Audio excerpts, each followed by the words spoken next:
ഞങ്ങളെല്ലാ ഹോസ്പിറ്റലിലെ ARMO, deputy superintendent എല്ലാവരും ഉണ്ടായിരുന്നു. അപ്പോൾ തന്നെ പറഞ്ഞിരുന്നു പേഷ്യൻസിനെ സുരക്ഷിത സ്ഥാനങ്ങളിലേക്ക് ആദ്യം മാറ്റുക, അത് കഴിഞ്ഞിട്ട് അവരെ സമാധാനമായിട്ടിരിക്കുക. ഡിസ്ചാർജുകൾ ഒരു പേഷ്യൻറ്റിനെ പോലും ആവശ്യമില്ലാതെ ഡിസ്ചാർജ് ചെയ്യരുത്. ഡിസ്ചാർജിന് ഓൾറെഡി പ്രിപ്പയർഡ് ആയിട്ടിരിക്കുന്ന പേഷ്യൻറ്റിന് പോകുന്നെങ്കിൽ അവർക്ക് നേരത്തെ കാർഡ് കൊടുത്തു വിടുക, അത് മാത്രമേ പറഞ്ഞിരുന്നുള്ളൂ.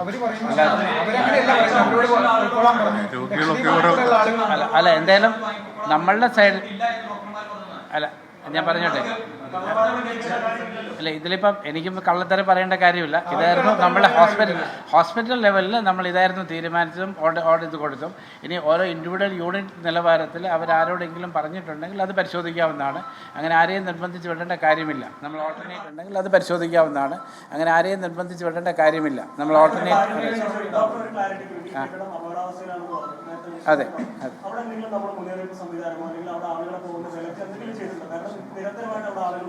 അതെ 11-ാം വാർഡ് 14-ാം വാർഡ് അതിനോട് ചേർന്നിട്ടായിരുന്നു ഈ ടോയ്ലറ്റ് ബ്ലോക്ക്. ഇതൊരു സെപ്പറേറ്റ് ഇതായിട്ടാണ്.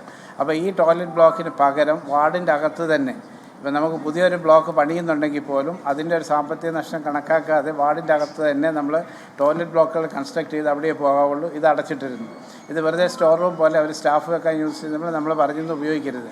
അതായത് ഹെഡ് നഴ്സിൻ്റെ ചുമതലയാണ് അത് ഉപയോഗിക്കില്ല എന്ന് ഉറപ്പ് വരുത്തേണ്ടത്. നമ്മൾ പറഞ്ഞിരുന്ന ഇൻസ്ട്രക്ഷൻ കൊടുത്തിരുന്നതാണ്. പിന്നെ ഏറ്റവും മുകളിലത്തെ 10-ാം വാർഡിൻ്റെ ഒരു സൈഡിലെ ഒരു ടോയ്ലറ്റ് ഇതിലേക്ക് തള്ളി നിൽക്കുന്നതാണ്.